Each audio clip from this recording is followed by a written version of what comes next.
ಅಮಿತ್ ಶಾ ಅಸಲಿಯಾಟ ಇಂದು ಶುರು. ಸಂಸತ್ತಲ್ಲಿ ವಿರೋಧಿಗಳಿಗೆ ನಡುಕ, ಜಾರ್ಖಂಡ್ನಲ್ಲಿ ಬಣ್ಣ ಬಯಲು, ದೆಹಲಿಯಲ್ಲಿ ಹೈಡ್ರಾಮಾ, ಬೇಟೆಗಾರರೇ ಬಲೆಗೆ ಬಿದ್ದರ.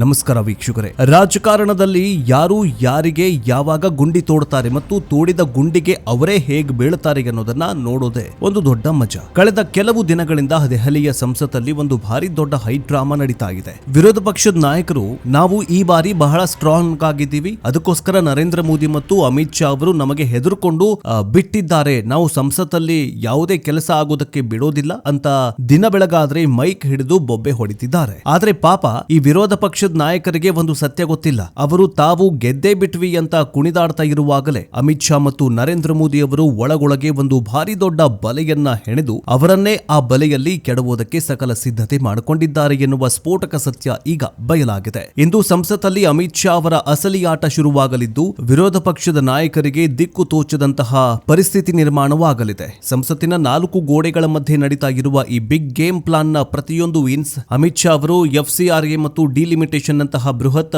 ಬಿಲ್ ಗಳನ್ನ ಎಲ್ಲಿ ಪಾಸ್ ಮಾಡಿಬಿಡ್ತಾರೋ ಎನ್ನುವ ಭೀತಿಯಲ್ಲಿ ಕಾಂಗ್ರೆಸ್ ನಾಯಕರು ತಮ್ಮ ಸಂಸದರಿಗೆ ಹೊರ ಹೋಗದಂತೆ ವಾರ್ನಿಂಗ್ ನೀಡಿರುವ ಆಘಾತಕಾರಿ ಮತ್ತು ರೋಚಕ ವಾಸ್ತವ ಹೊರಬಂದಿದೆ. ಅಷ್ಟಕ್ಕೂ ಜಂತರ್ ಮಂತರ್ನಲ್ಲಿ ನಡೆದ ಗಲಾಟೆಯ ಬಗ್ಗೆ ಪ್ರಶ್ನೆ ಮಾಡುವ ವಿರೋಧ ಪಕ್ಷಗಳು ತಮ್ಮದೇ ಮೈತ್ರಿ ಸರ್ಕಾರ ಇರುವ ಜಾರ್ಖಂಡ್ನಲ್ಲಿ ವಿದ್ಯಾರ್ಥಿಗಳ ಮೇಲೆ ಲಾಠಿ ಚಾರ್ಜ್ ಆದಾಗ ಬಾಯಿ ಮುಚ್ಚಿಕೊಂಡು ಕುಳಿತಿದ್ಯಾಕೆ? ಸಂಸತ್ತಲ್ಲಿ ದಿನಕ್ಕೊಂದು ಹೊಸ ಬೇಡಿಕೆ ಇಟ್ಟು ಗಲಾಟೆ ಮಾಡ್ತಾ ಇರುವ ರಾಹುಲ್ ಗಾಂಧಿ ಅವರ ಈ ಅರಾಜಕತೆಯ ಹಿಂದಿರುವ ಅಸಲಿ ಉದ್ದೇಶ ಏನು? ವಿರೋಧ ಪಕ್ಷಗಳು ಎಷ್ಟೇ ಗಲಾಟೆ ಮಾಡಿದ್ರೂ ಶರದ್ ಪವಾರ್ ಅವರಂತಹ ಘಟಾನುಘಟಿ ನಾಯಕರು ಮಾತ್ರ ಸೈಲೆಂಟ್ ಆಗಿ ಹೋಗಿ ಪ್ರಧಾನಿ ನರೇಂದ್ರ ಮೋದಿ ಅವರನ್ನ ಭೇಟಿಯಾಗಿದ್ದರ ಹಿಂದಿನ ರಹಸ್ಯ ಎಂಥದ್ದು? ಇದೆಲ್ಲದಕ್ಕಿಂತ ಮುಖ್ಯವಾಗಿ ಗಲಾಟೆ ಮಾಡಿದ್ರೆ ಮಾಸ್ ಸಸ್ಪೆನ್ಷನ್, ಆಚೆ ಹೋದ್ರೆ ಬಿಲ್ ಪಾಸ್ ಎನ್ನುವ ಇಕ್ಕಟ್ಟಿನಲ್ಲಿ ಸಿಕ್ಕಾಕಿಕೊಳ್ಳಲಿರುವ ವಿರೋಧ ಪಕ್ಷಗಳು ಈ ಪರಿಸ್ಥಿತಿಯನ್ನ ಅಮಿತ್ ಶಾ ಹೇಗೆ ಬಳಸಿಕೊಳ್ಳುತ್ತಲಿದ್ದಾರೆ? ಬನ್ನಿ ಇವತ್ತಿನ ಈ ಡೀಟೇಲ್ಡ್ ಡಾಕ್ಯುಮೆಂಟರಿ ವಿಡಿಯೋದಲ್ಲಿ ಅಮಿತ್ ಶಾ ಆಟ, ಜಾರ್ಖಂಡ್ನ ಬಣ್ಣ ಬಯಲು ಮತ್ತು ಸಂಸತ್ತಿನ ಟ್ರ್ಯಾಪ್ನ ಪ್ರತಿಯೊಂದು ಇನ್ಸೈಡ್ ಸೀಕ್ರೆಟ್ ಅನ್ನ ಎಳೆಯಾಗಿ ಬಿಚ್ಚಿಡೋಣ. ಈ ಮಾಹಿತಿಯನ್ನ ಪ್ರತಿಯೊಬ್ಬ ಜವಾಬ್ದಾರಿಯುತ ಭಾರತೀಯನ್ನು ತಿಳಿದುಕೊಳ್ಳಬೇಕು. ಹೀಗಾಗಿ ವಿಡಿಯೋವನ್ನ ಎಲ್ಲೂ ಕೂಡ ಸ್ಕಿಪ್ ಮಾಡದೆ ಕೊನೆವರೆಗೂ ನೋಡಿ.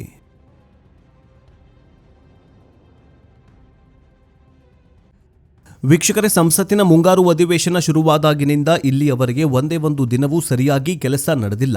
ವಿರೋಧ ಪಕ್ಷದ ನಾಯಕರಿಗೆ ದೇಶದ ಅಭಿವೃದ್ಧಿಯ ಬಗ್ಗೆ ಚರ್ಚೆ ಮಾಡುವ ಕನಿಷ್ಠ ಆಸಕ್ತಿಯೂ ಇಲ್ಲದಂತೆ ಕಾಣಿಸ್ತಾ ಇದೆ. ಇವರ ಬೇಡಿಕೆಗಳು ಹೇಗಿವೆ ಅಂದ್ರೆ, ಪ್ರತಿದಿನ ಬೆಳಗ್ಗೆ ಎದ್ದ ತಕ್ಷಣ ಒಂದು ಹೊಸ ಕತೆ ಶುರು ಮಾಡ್ತಿದ್ದಾರೆ. ಮೊದಲ ದಿನ ಬಂದವರು ಸಚಿವ ಧರ್ಮೇಂದ್ರ ಪ್ರಧಾನ್ ಅವರು ರಾಜೀನಾಮೆ ಕೊಡಲೇಬೇಕು, ಅಲ್ಲಿವರೆಗೂ ನಾವು ಸದನದ ಒಳಗಡೆ ಬರೋದಿಲ್ಲ ಅಂತ ಗಲಾಟೆ ಮಾಡಿದ್ರು. ಮರುದಿನ ಇದ್ದಕ್ಕಿದ್ದಂತೆ ಹಾಗೆ ಅಯೋಧ್ಯೆಯ ರಾಮ ಮಂದಿರದ ದೇಣಿಗೆ ಚರ್ಚೆ ಆಗಬೇಕು ಅಂತ ಪಟ್ಟು ಹಿಡಿತಾರೆ. ರಾಮ ಮಂದಿರ ಅನ್ನೋದು ಒಂದು ಪ್ರತ್ಯೇಕ ಟ್ರಸ್ಟ್, ಅದು ಸರ್ಕಾರದ ಅಧೀನದಲ್ಲಿ ಇಲ್ಲ.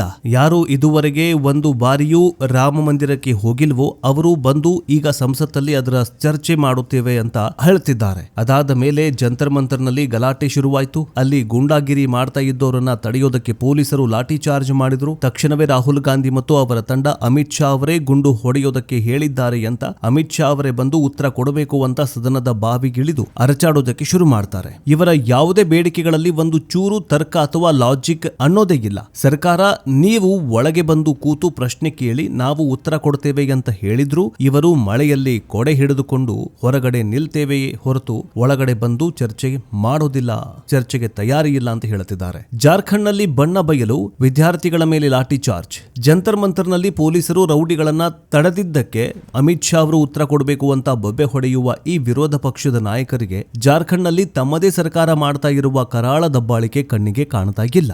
ಇಲ್ಲೇ ಇವರ ಅಸಲಿ ಬಣ್ಣ ಮತ್ತು ದ್ವಂದ್ವ ನೀತಿ ಬಯಲಾಗ್ತಾ ಇರೋದು. ಜಾರ್ಖಂಡ್ನಲ್ಲಿ ಕಾಂಗ್ರೆಸ್ ಮತ್ತು JMM ಪಕ್ಷದ ಮೈತ್ರಿ ಸರ್ಕಾರ ಇದೆ. ಇಲ್ಲಿ ಪರೀಕ್ಷೆಯಲ್ಲಿ ಭಾರಿ ದೊಡ್ಡ ಅಕ್ರಮ ನಡೆದಿದೆ ಅಂತ ವಿದ್ಯಾರ್ಥಿಗಳು ಕಳೆದ 17 ದಿನಗಳಿಂದ ಅತ್ಯಂತ ಶಾಂತಿಯುತವಾಗಿ ಪ್ರತಿಭಟನೆ ಮಾಡ್ತಾ ಇದ್ರು. ಆ ವಿದ್ಯಾರ್ಥಿಗಳು ಒಮ್ಮೆಯೂ ಸರ್ಕಾರದ ವಿರುದ್ಧ ಕೆಟ್ಟ ಘೋಷಣೆಗಳನ್ನ ಕೂಗಿಲ್ಲ. ಕೇವಲ ಈ ಅಕ್ರಮದ ಬಗ್ಗೆ CBI ತನಿಖೆ ಮಾಡಿಸಿ ಅಂತ ಗೋಗರಿತಾ ಇದ್ರಷ್ಟೇ. ಆದ್ರೆ ಸರ್ಕಾರ ಇವರ ಮಾತಿಗೆ ಬೆಲೆ ಕೊಡ್ಲಿಲ್ಲ. ಕೊನೆಗೆ ಬೇಸತ್ತ ವಿದ್ಯಾರ್ಥಿಗಳು ವಿಧಾನಸಭೆಯತ್ತ ಮೆರವಣಿಗೆ ಹೊರಡ್ತಾರೆ. ಆಗ ಅಲ್ಲಿನ ಪೊಲೀಸರ ಪಡೆಗಳು ಈ ಮುಗ್ಧ ವಿದ್ಯಾರ್ಥಿಗಳ ಮೇಲೆ ಮೊದಲು ವಾಟರ್ ಕ್ಯಾನ್ ಅಂದ್ರೆ ಜಲಫಿರಂಗಿ ಮೂಲಕ ನೀರು ಹಾರಿಸ್ತಾರೆ. ಕೆಲವೊಂದಿಷ್ಟು ವಿದ್ಯಾರ್ಥಿಗಳು ಈ ನೀರಲ್ಲೇ ಶಾಂಪೂ ಹಾಕೊಂಡು ಸ್ನಾನ ಮಾಡುವ ಮೂಲಕ ಸರ್ಕಾರಕ್ಕೆ ಛೀಮಾರಿ ಹಾಕ್ತಾರೆ. ಇದಾದ ಮೇಲೆ ಕಣ್ಣೀರು ತರಿಸುವಂತಹ ಗ್ಯಾಸ್ ಸಿಡಿಸಿದ್ರು, ಕೊನೆಗೆ ಅಮಾನವೀಯವಾಗಿ ಲಾಠಿ ಚಾರ್ಜ್ ಮಾಡಿ ಪೊಲೀಸರ ತಲೆ. ಅದಾದ ಮೇಲೆ ಕಣ್ಣೀರು ತರಿಸುವ ಗ್ಯಾಸ್ ಸಿಡಿಸ್ತಾರೆ, ಕೊನೆಗೆ ಅಮಾನವೀಯವಾಗಿ ಲಾಠಿ ಚಾರ್ಜ್ ಮಾಡಿ ವಿದ್ಯಾರ್ಥಿಗಳ ತಲೆ ಒಡೆದ್ರು. ಅಲ್ಲಿನ ಪೊಲೀಸ್ ದಬ್ಬಾಳಿಕೆಗೆ ಗುಂಡೇಟು ತಿಂದವರೂ ಇದ್ದಾರೆ. ತಮ್ಮದೇ ಸರ್ಕಾರ ಇಷ್ಟೊಂದು ಕರಾಳ ದಬ್ಬಾಳಿಕೆ ಮಾಡಿದಾಗ ಬಾಯಿ ಮುಚ್ಚಿಕೊಂಡು ಕುಳಿತಿರುವ ಈ ನಾಯಕರು ಈಗ ದೆಹಲಿಯಲ್ಲಿ ಪ್ರಜಾಪ್ರಭುತ್ವ ಸತ್ತು ಹೋಗಿದೆ ಅಂತ ಭಾಷಣ ಬಿಗಿತಾ ಇರೋದು ಇಂತಹ ವಿಪರ್ಯಾಸ ಅಲ್ವಾ? ಕಾಡ್ತಾ ಇದೆ ಭಯ. ಬಲೆಗೆ ಬಿದ್ದ ಕಾಂಗ್ರೆಸ್ ನಾಯಕರು. ಸಂಸತ್ತಲ್ಲಿ ದಿನ ಬೆಳಗಾದ್ರೆ ಮೋದಿ ಮತ್ತು ಅಮಿತ್ ಶಾ ಅವರು ಪುಕ್ಕಲರು, ನಮಗೆ ಹೆದರ್ಕೊಂಡು ಬರ್ತಿಲ್ಲ ಅಂತ ರಾಹುಲ್ ಗಾಂಧಿ ಹೇಳ್ತಾ ಇರ್ತಾರೆ. ಆದ್ರೆ ಅಸಲಿಗೆ ಇಲ್ಲಿ ಭಯ ಬಿದ್ದಿರೋದು ಮೋದಿಯವರಿಗಲ್ಲ, ಬದಲಾಗಿ ಕಾಂಗ್ರೆಸ್ ನಾಯಕ ಕೆ.ಸಿ. ವೇಣುಗೋಪಾಲ್ ಮತ್ತು ಅವರ ತಂಡಕ್ಕೆ. ಅಮಿತ್ ಶಾ ಅವರು ಪ್ರತಿದಿನ ಬೆಳಗ್ಗೆ ಸರಿಯಾದ ಸಮಯಕ್ಕೆ ಸಂಸತ್ತಿಗೆ ಬರ್ತಾರೆ. ಇವರ ತರ ಮಧ್ಯಾಹ್ನವೇ ಮನೆಗೆ ಓಡ್ ಹೋಗೋದಿಲ್ಲ. ರಾತ್ರಿ 11-12 ಗಂಟೆವರೆಗೂ ಕುಳಿತು ಕೆಲಸ ಮಾಡ್ತಾರೆ. ಅಮಿತ್ ಶಾ ಅವರು ಒಳಗೆ ಬರುವಾಗ ಯಾವ ವಿರೋಧ ಪಕ್ಷದ ನಾಯಕರು ಅವರ ಕಣ್ಣಿಗೆ ಬೀಳುವುದಿಲ್ಲ. ಎಲ್ಲರೂ ಚದುರಿ ಹೋಗಿರ್ತಾರೆ. ಈಗ ವಿರೋಧ ಪಕ್ಷಗಳಿಗೆ ಅತಿ ದೊಡ್ಡ ಭಯ ಶುರುವಾಗಿರೋದು ಬಿಲ್ಗಳ ಬಗ್ಗೆ. ನಾವು ಇದೇ ರೀತಿ ಸದನದಿಂದ ವಾಕೌಟ್ ಮಾಡಿ ಹೊರಗಡೆ ಹೋದ್ರೆ ಇದನ್ನೇ ಕಾದು ಕುಳಿತಿರುವ ಅಮಿತ್ ಶಾ ಅವರು ಏಕಾಏಕಿ FCRA ಕಾಯ್ದೆ ಮತ್ತು ಡಿಲಿಮಿಟೇಷನ್ ನಂತಹ ಬಿಲ್ಗಳನ್ನ ಟೇಬಲ್ ಮೇಲಿಟ್ಟು ಧ್ವನಿ ಮತದ ಮೂಲಕ ಪಾಸ್ ಮಾಡುವಂತಹ ಪ್ಲಾನ್ ಏನಾದ್ರೂ ಮಾಡಿಕೊಂಡಿದ್ದಾರಾ ಅನ್ನುವಂತಹ ಭಯ ಇವರನ್ನ ಕಾಡ್ತಾ ಇದೆ. ಹೀಗಾಗಿ ಕಾಂಗ್ರೆಸ್ ನಾಯಕರು ತಮ್ಮ ಸಂಸದರಿಗೆ ಒಂದು ಕಟ್ಟುನಿಟ್ಟಿನ ವಾರ್ನಿಂಗ್ ಕೊಟ್ಟಿದ್ದಾರೆ. ನೀವು ಏನೇ ಆದ್ರೂ ಸಂಸತ್ತಿನ ಪ್ರಾಂಗಣ ಬಿಟ್ಟು ಎಲ್ಲಿಯೂ ಹೋಗಬಾರ್ದು, ಗಲಾಟೆ ಮಾಡಿದ್ರು ಅಲ್ಲೇ ಇರಬೇಕು ಅಂತ ಹೇಳಿದ್ದಾರೆ. ಒಂದು ವೇಳೆ ಇವರು ಅತಿಯಾಗಿ ಗಲಾಟೆ ಮಾಡಿದ್ರೆ ಸ್ಪೀಕರ್ ಅವರು ಇವರೆಲ್ಲರನ್ನ ಮಾಸ್ ಸಸ್ಪೆಂಡ್ ಮಾಡಿ ಆಚೆ ಕಳುಹಿಸ್ತಾರೆ. ಆಗ್ಲೂ ಅಮಿತ್ ಶಾ ಅವರು ಆರಾಮಾಗಿ ಬಿಲ್ ಪಾಸ್ ಮಾಡ್ಕೊಂಡು ಬಿಡ್ತಾರೆ. ಅಂದ್ರೆ ಆಚೆ ಹೋದ್ರೂ ಕಷ್ಟ, ಒಳಗಡೆ ಗಲಾಟೆ ಮಾಡಿದ್ರೂ ಕಷ್ಟ ಎನ್ನುವ ಇಕ್ಕಟ್ಟಿನಲ್ಲಿ ಈಗ ವಿರೋಧ ಪಕ್ಷಗಳು ಸಂಪೂರ್ಣವಾಗಿ ತಗಲಾಕೊಂಡಿವೆ. ಶರದ್ ಪವಾರ್ ಸರೆಂಡರ್, ಅಮಿತ್ ಶಾ ಅಸಲಿ ಆಟ ರಹಸ್ಯ. ಈ ಇಡೀ ಹೈಡ್ರಾಮಾದ ಮಧ್ಯೆ ವಿರೋಧ ಪಕ್ಷದ ಒಬ್ಬ ಪ್ರಭಾವಿ ನಾಯಕ ಮಾತ್ರ ಮೋದಿಯವರ ಮುಂದೆ ಸೈಲೆಂಟ್ ಆಗಿ ಸರೆಂಡರ್ ಆಗಿದ್ದಾರೆ. ಅವರೇ ಮಹಾರಾಷ್ಟ್ರದ ಘಟಾನುಘಟಿ ನಾಯಕ ಶರದ್ ಪವಾರ್. ಶರದ್ ಪವಾರ್ ಅವರು ತಮ್ಮ 8 ಜನ ಸಂಸದರನ್ನ ಕರೆದುಕೊಂಡು ಹೋಗಿ ಪ್ರಧಾನಿ ಮೋದಿ ಅವರನ್ನ ಭೇಟಿಯಾಗಿದ್ದಾರೆ. ಶರದ್ ಪವಾರ್ ಅವರಿಗೆ ರಾಜಕೀಯದ ಆಳ ಅಗಲ ಚೆನ್ನಾಗಿ ಗೊತ್ತಿದೆ. ರಾಹುಲ್ ಗಾಂಧಿ ಅವರು ಮಾಡ್ತಾ ಇರುವ ಈ ಅರಾಜಕತೆಯಿಂದಾಗಿ ಏನ್ ಸಾಧಿಸುವುದಕ್ಕೆ ಸಾಧ್ಯವಿಲ್ಲ ಎನ್ನುವುದು ಅವರಿಗೆ ಅರ್ಥವಾಗಿದೆ. ಮೋದಿ ಮತ್ತು ಅಮಿತ್ ಶಾ ಅವರು ಒಮ್ಮೆ ತೀರ್ಮಾನ ಮಾಡಿದ್ರೆ ಅದನ್ನ ಮಾಡೇ ತೀರ್ತಾರೆ ಎನ್ನುವ ಸತ್ಯ ಅವರಿಗೆ ಗೊತ್ತಿದೆ. ಹಿಂದೆ ತ್ರಿವಳಿ ತಲಾಕ್ ರದ್ದು ಮಾಡಿದ್ದು ಮತ್ತು ಮೊನ್ನೆ ವಕ್ಫ್ ಕಾಯ್ದೆಗೆ ತಿದ್ದುಪಡಿ ತಂದಿದ್ದೆ ಇದಕ್ಕೆ ಸಾಕ್ಷಿ. ವಿರೋಧ ಪಕ್ಷಗಳು ಎಷ್ಟೇ ಗಲಾಟೆ ಮಾಡಿದ್ರು ಕಡೆಗೆ ಜೆಪಿಸಿ ಕಮಿಟಿಗೆ ಕಳುಹಿಸ್ತಾರೆ. ಅಲ್ಲಿಯೂ ಕೂಡ ಆಡಳಿತ ಪಕ್ಷದ ಸದಸ್ಯರೇ ಹೆಚ್ಚಾಗಿರ್ತಾರೆ. ವೀಕ್ಷಕರೇ, ಒಟ್ಟಾರೆಯಾಗಿ ಹೇಳೋದಾದ್ರೆ ಸಂಸತ್ತು ಅನ್ನೋದು ದೇಶದ ಅಭಿವೃದ್ಧಿಯ ಬಗ್ಗೆ ಚರ್ಚೆ ಮಾಡುವ ಪವಿತ್ರ ದೇಗುಲ. ಅಲ್ಲಿಗೆ ಬಂದು ಕಾಲೇಜು ಹುಡುಗರಂತೆ ಗಲಾಟೆ ಮಾಡಿ ಕ್ಯಾಂಟೀನ್ನಲ್ಲಿ ಕಾಫಿ ಕುಡಿಯುವ ಸಂಸ್ಕೃತಿ ಇನ್ಮುಂದೆ ನಡೆಯೋದಿಲ್ಲ ಅನ್ನೋದನ್ನ ಮೋದಿ ಸರ್ಕಾರ ಸ್ಪಷ್ಟವಾಗಿ ತೋರಿಸಿಕೊಟ್ಟಿದೆ.